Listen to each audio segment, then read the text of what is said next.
بسم اللہ الرحمن الرحیم۔ قرآن کے منتخب آیات پر اعتراضات اور ان کا جواب۔ اسلام کے اپنے ناقدین بھی ہیں اور دشمن بھی۔ ان کی تہمت سازیوں میں اسلام پر تشدد کو بھڑکانے کا الزام اہم مقام رکھتا ہے۔ ان کے مطابق اسلام غیر مسلموں کے خلاف تشدد کی عام اجازت دے رکھی ہے۔ اتفاق سے یہ تہمتیں جن مراکز سے جاری ہوتی ہیں ان کی حمایت میں کھڑی ریاستیں دنیا میں انسانیت کے خلاف بدترین مظالم ڈھا رہی ہیں۔ دنیا میں دو عظیم جنگوں، بوسنیا میں مسلمانوں کی نسل کشی اور اسٹالینی دہشت گردی، جاپان پر نیوکلیائی بم اندازی، عراق، افغانستان اور لیبیا کی تباہی کے باوجود ان کی توپوں کے دہانے ابھی خاموش نہیں ہوئے ہیں۔ انہیں مزید انسانی ایندھن کی تلاش ہے۔ مغربی میڈیا ہمیشہ اس دھن میں رہتا ہے کہ چند قرآنی آیات کو مسخ کر کے اس کتاب کو اشتعال انگیزی کے لیے مردہ الزام ٹھہرایا جائے اور پھر اس الزام کو قدرتی وسائل سے مالا مال مسلم ممالک کے خلاف جنگی اقدامات کے لیے بنیاد بنایا جائے۔ قرآن مسلمانوں کے لیے ہدایت کا سب سے بڑا منبع ہے۔ یہ بھی واضح ہے کہ یہ بیک وقت پوری کتاب کی شکل میں نازل نہیں ہوا، بلکہ اس کو 23 برس کی مدت میں بتدریج آیت بآیت نازل کیا گیا تاکہ ان احکامات سے انسانیت کو حالات کی مناسبت سے آگاہ کیا جا سکے۔ اس کا کچھ حصہ مکہ میں اور کچھ حصہ مدینہ میں نازل ہوا۔ ان دو شہروں میں حالات ایک دوسرے سے یکسر مختلف تھے۔ مکہ میں جہاں مسلمانوں کو شدید مخالفت کا سامنا کرنا پڑا، ان پر ظلم و ستم کے پہاڑ توڑے گئے۔ مدینہ میں عوام نے اسلام اور مسلمانوں کو خوش آمدید کہا، لیکن کفار مکہ کے ساتھ جنگیں مول لینی پڑی اور منافقوں کی ریشہ دوانیوں کا شکار ہونا پڑا۔ مکہ میں پہل تو قریش نے تنقید کی، پھر تضحیک کی، پھر ہراسانی، اس کے بعد زد و کوب، پھر مظالم اور بالآخر قتل کی کوششیں۔ ہجرت کی بھی مختلف شکلیں بنیں۔ کچھ لوگوں نے رات کے اندھیرے میں مکہ چھوڑا، کچھ لوگوں نے اعلانیہ جانے کا ارادہ ظاہر کیا اور کچھ لوگوں کو اہل خانہ اور مال و دولت کو چھوڑ جانے کے لیے کہا گیا۔ مدینہ میں ان تمام کو خوش آمدید کہا گیا۔ لوگوں نے اپنے گھر و مال ان کے درمیان تقسیم کر لیے۔ یہاں اسلام کو تابعدار سامعین کی بڑی تعداد ملی جو اپنی زندگیوں کو اسلام کی سنہری تعلیمات کے آئینے میں سنوارنے کے لیے تیار تھے۔ مگر مدینہ آمد کے دوسرے برس میں جنگ بدر پیش آئی جس میں کفار مکہ کو زبردست شکست ہوئی۔ تیسرے برس جنگ احد کا سامنا ہوا جس میں مسلمانوں کو ہزیمت اٹھانی پڑی، لیکن کسی طرح مکمل شکست کو ٹالا جا سکا۔ اس جنگ میں مسلمانوں کی انتہائی بیش قیمت جانیں تلف ہوئیں۔ ہجرت کے 5ویں سال قریش مکہ نے تقریباً 10,000 افراد کے لشکر کے ساتھ مدینہ پر حملہ کیا۔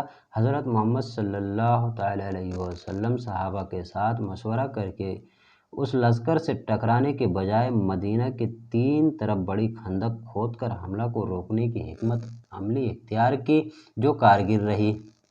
براہ راست تصادم کا موقف نہ پا کر کفار کا لشکر خندق کے اس پار محض انتظار کرتا رہ گیا۔ 1 ماہ کے انتظار نے اسے تھکا دیا اور وہ اپنی رسد ختم کر کے واپس مکہ کی راہ ہو لیا۔ اس کے بعد کفار مکہ نے دوبارہ حملے کی ہمت نہ کی۔ 7ویں برس فریقین کے مابین صلح حدیبیہ ہوئی جس کے تحت مدینہ کے مسلمانوں کو آئندہ برس حج کی اجازت ملی۔ اس درمیان معاہدہ کی مسلسل خلاف ورزیوں کے باعث صلح کا معاہدہ رد کر دیا گیا۔ حضور صلی اللہ علیہ وسلم نے 8ویں ہجری میں بغیر کسی خون خرابہ کے مکہ فتح کر لیا اور جزیرہ نما عرب سے کفر کا قلعہ کما کر دیا۔ مکہ میں دشمنان اسلام میں سے بیشتر کو معافی دے دی گئی۔ مختصر یہ کہ روداد اسلام اور کفر کے مابین جنگوں کی تفصیل ہے۔ قرآن کریم اس پورے دور میں حضور صلی اللہ علیہ وسلم اور مسلمانوں کی رہنمائی کرتا رہا اور اس سے متعلق آیات امن، جنگ، معاہدہ اور صلح سے متعلق پوزیشن کی وضاحت کرتی رہیں۔ ان آیات سے یہ واضح ہے کہ یہ جنگیں پیغمبر اسلام محمد صلی اللہ علیہ وسلم پر تھوپی گئیں۔ ان کی طرف سے کبھی جنگ کی پہل نہیں ہوئی، مگر جب جنگ ہوئی تو نبی صلی اللہ علیہ وسلم نے جوابی کارروائی کی پوری تیاری کی اور پوری قوت سے مدافعت اور مزاحمت کی۔ اگر امن کے معاہدوں کی خلاف ورزیاں حد سے بڑھ گئیں تو آپ نے معاہدوں کو علی اعلان رد کر کے دشمنوں کو ان کی خلاف ورزیوں کی سزا دی، مگر اس بات کا لحاظ رکھا کہ جن افراد نے جنگ میں عملاً حصہ نہیں لیا ان کے لیے عام معافی کا اعلان کیا اور ان کو سلامتی اور تحفظ کی ضمانت دی۔ اس بات کو ذہن نشین کرنا ضروری ہے کہ تمام قرآنی آیات کسی خاص پس منظر اور سیاق و سباق میں نازل ہوئی ہیں، لہٰذا ہمارے لیے ضروری ہے کہ ہم قرآن کے مطالعے میں اس پس منظر کو بھی ذہن میں رکھیں۔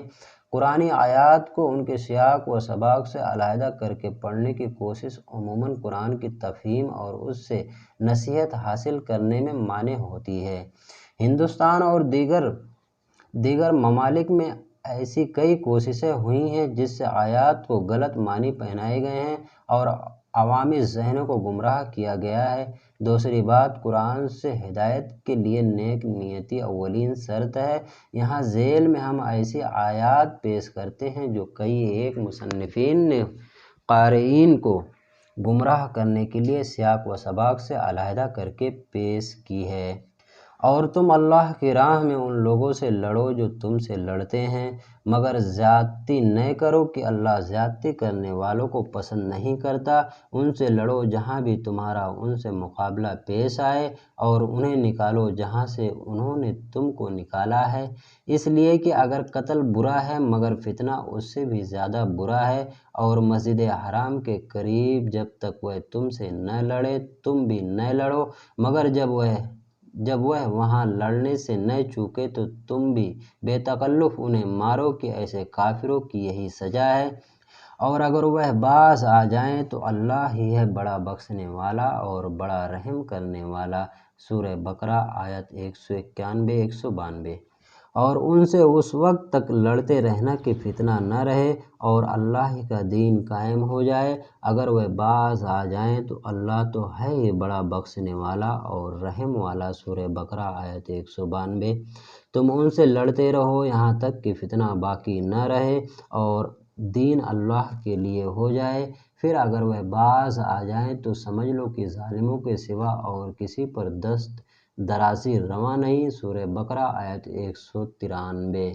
ماہ حرام کا بدلہ ماہ حرام ہی ہے، تمام حرمتوں کا لحاظ برابر کے ساتھ ہوگا، پس اگر تم پر کوئی زیادتی کرے تو تم بھی ویسی ہی زیادتی کرنا جیسی انہوں نے تم پر کی تھی، اور اللہ سے ڈرتے رہو اور یہ جان رکھو کہ اللہ انہی لوگوں کے ساتھ ہے جو اس کی حدود توڑنے سے پرہیز کرتے ہیں۔ سورہ بقرہ آیت 194۔ مذکورہ بالا آیات کی گمراہ کن اور سرا انگیز تعبیرات اسلام کے ناقدین کا سیوا رہی ہیں۔ یہ تعبیرات متعصب ذہن مغربی اور ہندوستانی مصنفین کے لیے اسلام کے خلاف نفرت انگیز پروپیگنڈا کا ہتھیار رہی ہیں، اور وہ اسلام کو بنیادی طور پر متشدد مذہب ثابت کرنے پر مصر رہے ہیں۔ یہ آیات مسلمانوں اور غیر مسلموں کے درمیان بین المللی رابطوں کے لیے رہنما خطوط فراہم کرتی ہیں، ان پر کافی غور و خوض ہونا چاہیے اور ان کے وقت نزول کے پس منظر میں ان سے ہدایت اخذ کی جانی چاہیے۔ قرآن کا یہ فرمان کہ جارح نہ بنو خدا جاریت کے مرتکبین کو پسند نہیں کرتا، اس بات کا اعلان ہے کہ مسلمان کسی بھی حالت میں حملہ آور نہ بنیں اور جنگ کی پہل نہ کریں۔ اب کوئی بتائے کہ کیا یہ آیت مسلمانوں کو تشدد سے باز رکھنے کے لیے کافی نہیں، اور کیوں کر تشدد کی حوصلہ افزائی کے لیے استعمال کی جا سکتی ہے؟ ان آیات کو پڑھتے ہوئے یہ دیکھا جائے کہ قرآن کریم معاشرہ کے لیے عمومی طور پر کس اخلاقی فریم ورک کا مطالبہ اور تقاضا کرتا ہے۔ دوم، کسی آیت کو اس کے سیاق و سباق سے علیحدہ کر کے پڑھنا گمراہی کی جانب ڈھکیل سکتا ہے۔ سوم، یہ یاد رہے کہ قرآن 23 برس کے طویل عرصے میں نازل ہوا اور اس کے مخاطب دو قسم کے لوگ ہیں، یعنی وہ جن کے درمیان یہ آیات نازل ہو رہی تھی اور جن کی عملی رہنمائی مقصود تھی، اور وہ باشندگان عالم جو رہتی دنیا تک اس صفحہ ارض پر جنم لیں گے۔ لہٰذا قرآن اپنے قریبی سامعین کے علاوہ کرۂ ارض پر نمودار ہونے والے ہر انسان سے مخاطب ہے اور ان کو امن، صلح، ہستی کا پیغام دینے کا خواہش مند ہے۔ اب ذرا سورہ بقرہ کی مذکورہ بالا آیات کے پس منظر پر نظر ڈالیں۔ مسلمانوں نے مکہ والوں کے ظلم سے نجات حاصل کرنے کے لیے ہجرت کی اور مدینہ میں پناہ لی ہے، اور ان کی تعداد روز افزوں بڑھ رہی ہے۔ وہ مدینہ میں بھی محفوظ نہیں، انہیں آس پاس کے قبائل کی دشمنی کا سامنا ہے۔ اس کے علاوہ مکہ کے قریش انہیں امن سے نہ بیٹھنے دینے کا عزم کیے ہوئے ہیں اور خود کو بڑی فوجی طاقت میں ڈھال رہے ہیں۔ چیلنج موت اور حیات کے درمیان کا ہے۔ اگر مدینہ کا یہ ایمان لانے والوں کا گروہ محفوظ رہتا ہے تو اسلام کو بقا دوام حاصل ہوگا، ورنہ ان کے ساتھ اسلام کا بھی صفایا ہو جائے گا۔ قرآن اس صورتحال کو یوں بیان کرتا ہے: یہ تم سے جنگ کرنے پر مصر ہیں، یہاں تک کہ تم اپنے دین سے پھر جاؤ، حتیٰ کہ اگر ان کا بس چلے تو تمہارے دین سے تم کو پھیر لے جائیں۔ سورہ بقرہ آیت 217۔ لہٰذا مذکورہ بالا آیات میں اللہ تعالیٰ نے ظلم و جبر اور مسلسل خوف کے ماحول اور جنگ کے خطرے سے نبرد آزما ہونے کے لیے ضروری ہدایات دی ہیں۔ فرض کیجئے اوپر دی گئی ہدایات کے بدلے خدا تعالیٰ نے ان سے فرمایا ہوتا: انہیں سینے سے لگاؤ جہاں بھی تم ان کو پاؤ، اور تم کو تمہارے گھروں سے نکالنے اور تمہاری قتل و بربادی کا سامان کرنے کے صلے میں ان سے پیار و محبت کرو۔ شاید دنیا میں کوئی ایسا قانون اور فلسفہ نہیں جو اس قسم کی ہدایات دے، بلکہ آج دنیا کی بڑی طاقتیں تو محض دوسری اقوام کی جانب سے حملے کے اندیشے کے پیش نظر ان کے خلاف جنگ چھیڑنے کے در پہ نظر آتی ہیں، جسے پری ایمپٹیو اٹیک کی تھیوری کا نام دیا جا رہا ہے۔ مکہ والوں کی دشمنی اور جنگی تیاریوں کے پیش نظر اسلام اور اولین مسلمانوں کے گروہ کا وجود معرض خطر میں تھا۔ اس صورتحال میں ان ہدایات کے علاوہ اور کون سے متبادل ہو سکتے تھے؟ مسلمانوں نے اب تک ظلم اور جور کے خلاف دفاعی کارروائی سے بھی احتراز کیا تھا، اور اب جب کہ انہوں نے مدینے میں پناہ لی تھی، ان پر جنگ مسلط کی جا رہی تھی۔ قرآن انہیں قتل کر دو کا حکم ان ظالموں کے خلاف دے رہا ہے جو اپنی دشمنی میں مسلمانوں کو ہلاک کرنے اور زیاں پہنچانے سے کبھی نہیں چوکتے۔ اس کا اطلاق قریش کے کفار پر ہوتا ہے۔ قریش نے مسلمانوں کو حدود حرم سے نکلنے پر مجبور کیا تھا، لہٰذا حضور کریم صلی اللہ علیہ وسلم کو ہدایت دی جا رہی ہے کہ ان کو اس جگہ سے خارج کر دو جہاں سے انہوں نے تمہیں نکالا ہے، لیکن انہیں کہا جا رہا ہے کہ مسجد حرم کے حدود کے اندر نہ لڑو۔ پھر الفاظ پر غور کیجئے کہ مسلمانوں کو کہا جا رہا ہے کہ جنگ کرتے وقت حد سے تجاوز نہ کرو، یعنی ظلم نہ کرو، عورتوں، بچوں اور ہتھیار نہ اٹھانے والوں کو ہلاک نہ کرو، فصلوں کو برباد نہ کرو، مویشیوں کو نہ مارو، اور انتقامی کارروائی کرتے وقت حملے کی مناسبت سے ہی کارروائی کیا کرو۔ پھر یہ بھی کہا گیا کہ جب دشمن اپنی دشمنانہ کارروائیوں کو بند کر دے تو تم بھی اپنے ہتھیار رکھ دو۔ اس کا لب لباب یہ ہے کہ صرف دشمنانہ کارروائی کی مزاحمت کی جائے گی۔ قرآن کریم کی جنگ سے متعلق ہدایات اور غزوات نبوی پر نظر غائر ڈالی جائے تو یہ واضح ہوتا ہے کہ جنگ صرف اعلانیہ دشمن کے خلاف کی جائے گی۔ جنگی کارروائی کی ابتدا دوسری جانب سے جارحیت کے آغاز پر ہی ہوگی۔ انتقامی کارروائی میں حملہ کی مناسبت سے جوابی کارروائی کی جائے گی اور غیر عسکری آبادی کو ہاتھ نہیں لگایا جائے گا۔ حضور کریم صلی اللہ علیہ وسلم کی دو پہلی غزوات بدر اور احد مدافعانہ تھیں، کیونکہ مکہ کے کفاروں نے مدینے پر حملہ کیا تھا، جبکہ جنگ احزاب یا خندق براہ راست صف آرائی کو ٹال کر دشمن کو تھکا دینے کی حکمت عملی تھی۔ یعنی مسلمان کبھی اقدام جنگ نہیں کریں گے۔ مدافعانہ جنگ بھی ظلم اور زیادتیوں کو روکنے اور ان کی انسداد کی خاطر ہی لڑی جائیں گی۔ قرآن اس کی اجازت دیتے ہوئے کہتا ہے کہ ان کا مقصد انسداد فتنہ ہے، کیونکہ فتنہ قتل سے زیادہ شدید جرم ہے۔ تاریخ شاہد ہے کہ ظلم انسانی توہین کا باعث ہوتا ہے اور ان کی آزادیوں اور حقوق کو کچلنے کا سبب بنتی ہے۔ ان سے سماج میں تنفر پھیلتا ہے اور تنازع اور کشمکش کو تقویت ملتی ہے۔ دراصل اسی پس منظر کے تحت قرآن نے مدینہ کے مسلمانوں کو مکہ کے ظالموں کے خلاف اٹھ کھڑے ہونے کا حکم دیا تھا۔ ظلم دراصل عوام کو مسلسل کچلے جانے کا دوسرا نام ہے۔ یہ عوام کو ان کی آزادی اور شناخت کے ساتھ زندہ رہنے کے حق سے محروم کرتا ہے۔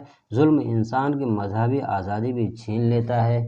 اکثر ان آیات میں استعمال شدہ الفاظ اللہ کی راہ میں یہ الجھنیں پیدا کرتے ہیں کہ آیا یہ اللہ کے دین کی تبلیغ و توسیع کی طرف اشارہ کر رہے ہیں، لیکن دراصل اس مدافعانہ جنگ کا مقصد ظلم کا خاتمہ اور انسانی حقوق کی بحالی کی جدوجہد ہے۔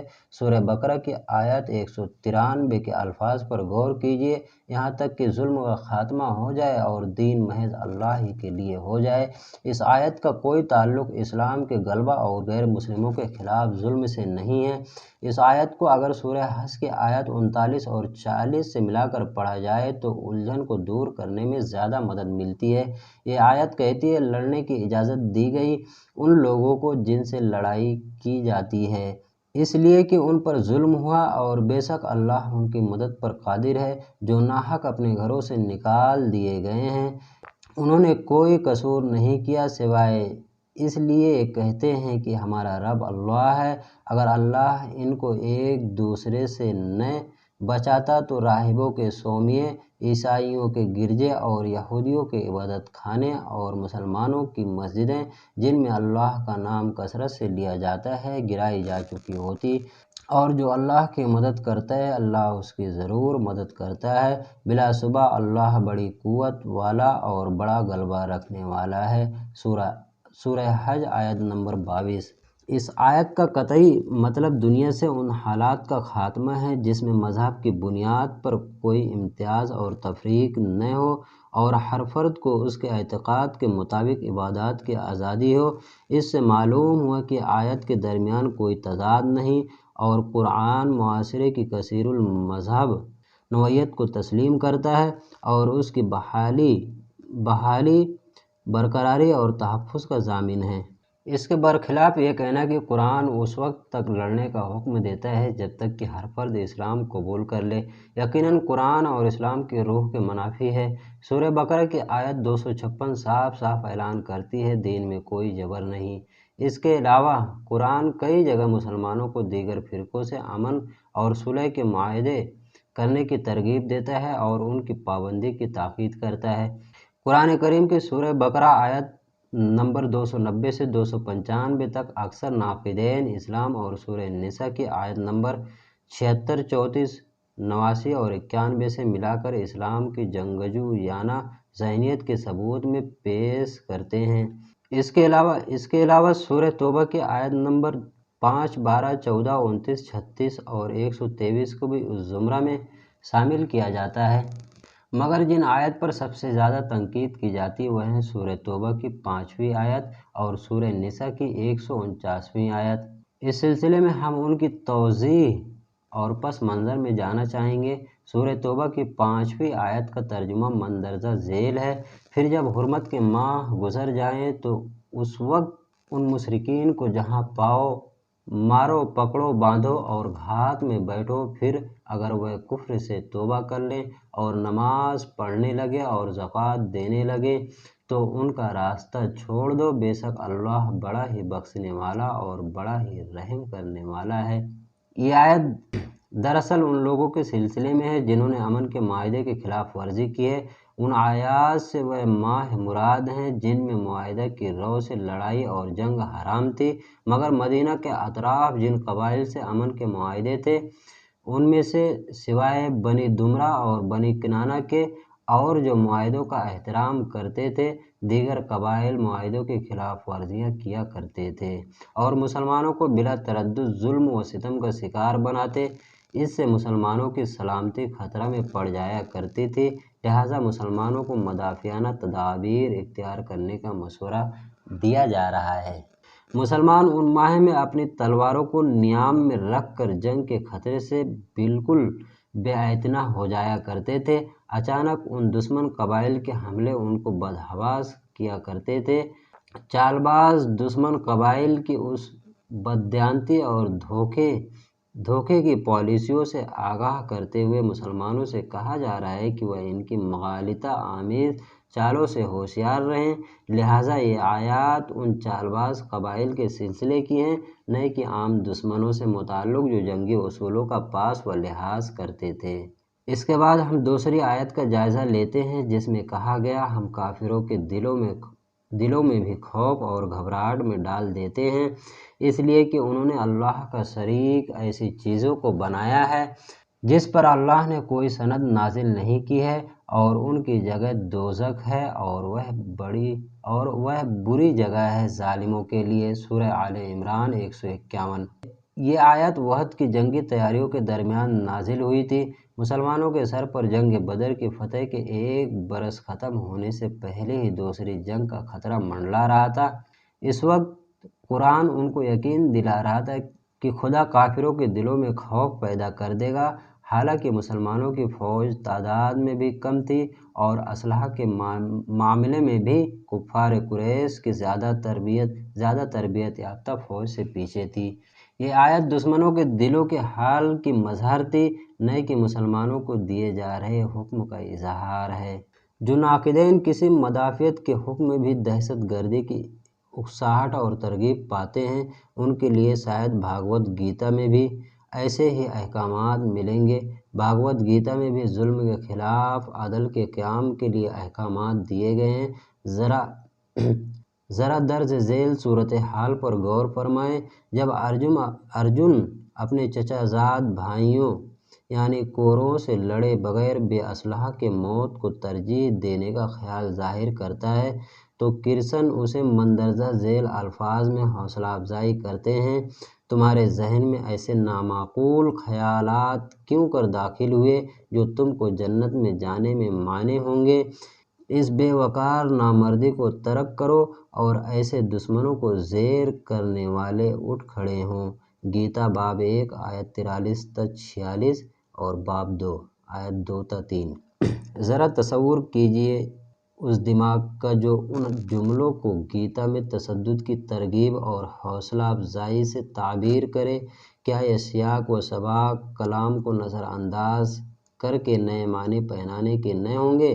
پس منظر کی مناسبت تفہیم اس بات کی متقاضی ہے کہ ان اسلوب کے ذریعے گیتا ارجن کو عدل کے قیام کی خاطر خود کو جنگ میں جھونک دینے کی رائے دے رہے ہیں۔